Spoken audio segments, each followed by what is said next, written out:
Ndabasuhuje mbifurije kugira ibihe byiza amahoro y'Imana akomeze kubana namwe bitewe n'ibice by'isi muri mu bigiye bitandukanye ndagira ngo tubategurutse mu nyandiko zakomeje kugenda zandikwa n'ibitangaza makuru bigiye bitandukanye kubikomeza kugenda bigaruka ku mibereho myiza y'abaturage mu gihugu cy'u Rwanda ndetse no hanze y'u Rwanda. Byose ndagira ngo tuba tubikomozo nkuko tuba twakomeje kugenda tubibasezeranya, ariko kandi mu by'ukuri harakomeza kugenda vugwa amakuru akomeza kugenda yibanda ku ifunga ry'isengero ndetse no kuba mu by'ukuri akomeza kugenda hagaragaza inama za hato na hato zikomeza kugenda ziterana zigamije kuba bafungura izi nsengero zakomeje kugenda zifungwa mu gihugu cy'u Rwanda. Inama y'igitaraganya yateranye mu by'ukuri irimo abakardinali bagiye batandukanye nakomeje kugenda bura kardinali Kambanda n'abandi bakardinali bagiye batandukanye bakomeje kugenda bagaragaza ko bagomba kuba bakiga ku bibazo by'isengero bikomeza kugenda bigaragazwa hano mu gihugu cy'u Rwanda nkuko byakomeje kugenda bigaragazwa. Perezida Paul Kagame niwe waje kuba wayobora iyi nama yateranye n'abakardinali baturutse mu bihugu bigira kuri 25, ariko kandi yari inama igamije kuba yashaka imyanzuro irambye ikomeza kugenda igaragazwa hano mu gihugu cy'u Rwanda. Ni inama y'abaminisitiri yatanye ku itariki 29 z'ukwezi kwa gatatu umwaka ni 2026.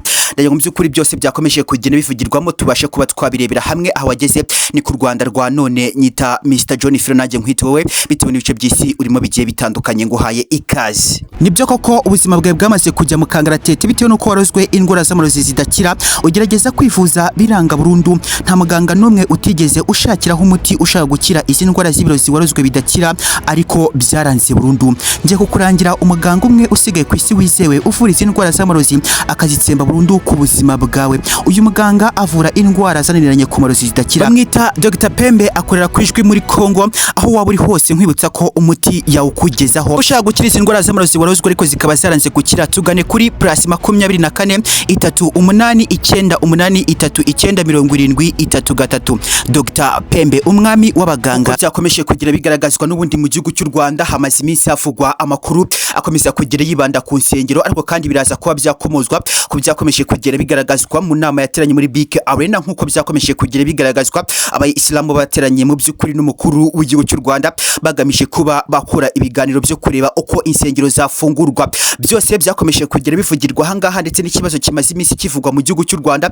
Byumvikana ko imyaka igera kuri 6 isaga 7 igiye kuba yashira insengero mu gihugu cy'u Rwanda ari ikibazo gikomeye cyane. Benshi mu bakristo bakomeje kugenda bagaragaza ko insengero mu gihugu cy'u Rwanda zigomba kuba zafungurwa, ndetse kandi bamwe mu banyamakuru bakomeje kugenda basaba ko insengero zafungurwa ariko bikanga kuba byashyirwa mu bikorwa, bikaza kuba byagaragazwa nk'ikibazo gikomeye cyane. Ndetse ndaza kubona nakomoza ku mushyikirano w'inama baye ku itariki 29 z'ukwezi kwa 10 umwaka wa 2025 hakomeje kugenda hagaragazwamo ibibazo bigiye bitandukanye. Abanyamakuru bakabaza ese kubera iki insengero zidafungurwa, n'abanyarwanda benshi donc bakomeje kugenda bagaragazwa muri inama barimo kubaza impamvu insengero zidafungurwa mu gihugu cy'u Rwanda. Ariko byose byabaye nkaho byongera kuba byakomozwa ku itariki 27 z'ukwezi kwa gatatu 2026. Ejo wundi muri Big Arena mwakomeje kugenda mubona umukuru w'igihugu cy'u Rwanda yavuze ko agomba kuba yatirana n'abayisilamu bakaba baganira. Niho haje kuba hakomozwa ibibazo by'insengero bimaze iminsi bivugwa mu gihugu cy'u Rwanda, ndetse ubu tuvugana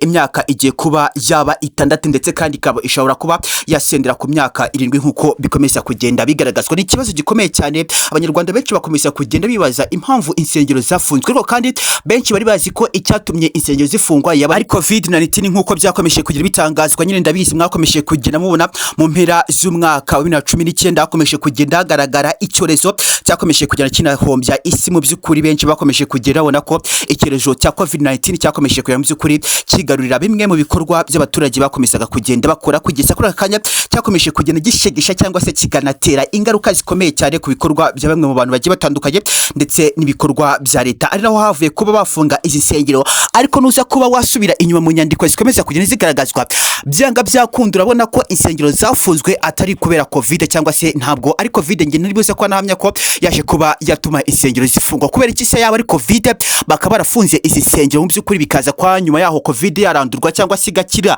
bikaza kuba byakumvikana ko insengero zagumye zifunze cyangwa se ziri cross. Tukaza kubona ko harimo ikibazo gikomeye cyane abantu benshi bagomba kuba batekerezaho, ariko kandi mu by'ukuri waza kuba wakumva amwe mu speech cyangwa se amagambo akomeza kugenda avugwa na bamwe mu bayobozi b'igihugu cy'u Rwanda. Ubona ko bakomeje kugenda bagaragaza ko byanga byakunda bari bashaka kuba bafunga izi nsengero.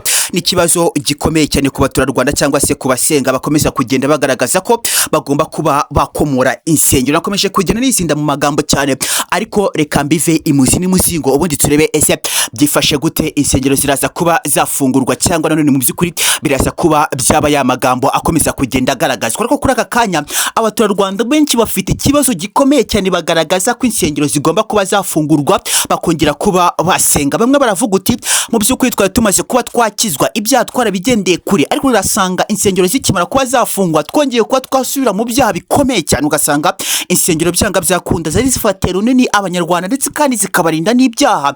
Biraza kuba byagaragazwa ko kuba insengero zarafunzwe, benshi baragaragaza ko mu by'ukuri ari ikimenyetso cyangwa se ari imwe mu mpamvu yatumye baza kuba bayoboka inzira y'ibyaha. Byose nibikomeza kugenda bigaragazwa, ariko njye simbihamye ijana ku ijana.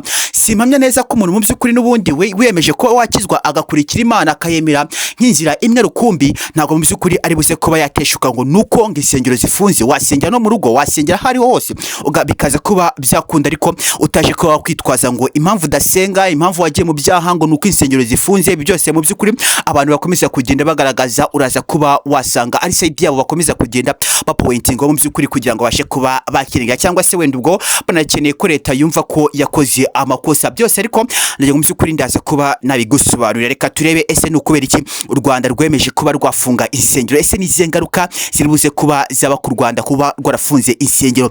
Ese mu by'ukuri kubera iki insengero zafunzwe, niki cyatumye ziza kuba zafungwa? Byose ndagira ngo ubundi tubirebere hamwe, turebe mu by'ukuri izi nsengero izikomeza kugenda ziteza impaka hagati y'abaturage ndetse n'amadini n'abayobozi. Urasanga mu by'ukuri haracyarimo ikibazo gikomeye cyane. Bimwe mu byakomeje kugenda bigaragazwa n'umukuru w'igihugu cy'u Rwanda, yakomeje kugenda agaragaza ko impamvu insengero zikomeza kugenda zifungwa mu gihugu cy'u Rwanda, birumvikana ko zikomeza kugenda ziteza akajagari, ndabaza kuba nabyita akavuyo muri rusange.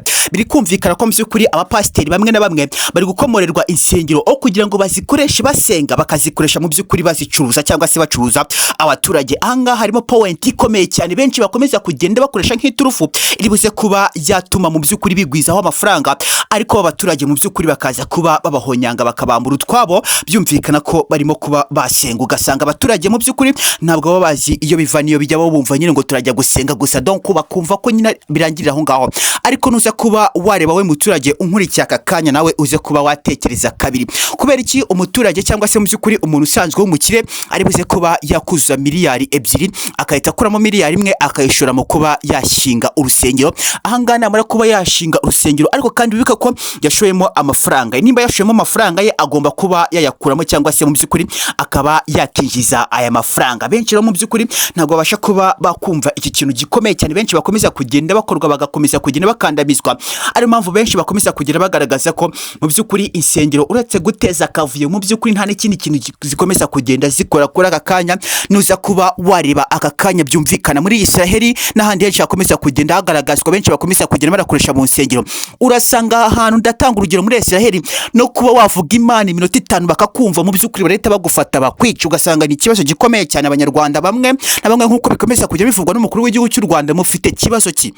Nimba mu by'ukuri insengero mwemeje ko zigiye kuba zafungurwa, hari ibintu bigomba kuba byagenderwaho 100% kuko nimba insengero zafunguwe ntabwo ari buze kuba hakorwa igikorwa cyo kuba bacuruza abakristo, ariko kandi mu by'ukuri bagamije kuba bakwigwizaho aya mafaranga basiga abakristo cyangwa ari nabo baturarwanda mu by'ukuri basize mu mifuka yabo berade. Ugasanga ni ikibazo gikomeye cyane kuri aka kanya gikomeza kugenda kigaragazwa. Benshi barakameza kugenda mu by'ukuri bafungurirwa cyangwa se bagakomorizwa insengero zabo, ugasanga bari kwita bakufata iyi impartiality bafashe mu by'ukuri bakahita bayibyaza, bahita bakandamiza abaturage bagurisha ijambo ry'Imana. Niko nza kuba nabyita, kubera ko ninza kuba navuga uti kugurisha ijambo ry'Imana suri muraza kumba bararimo abo tutari kubyumvikanaho neza.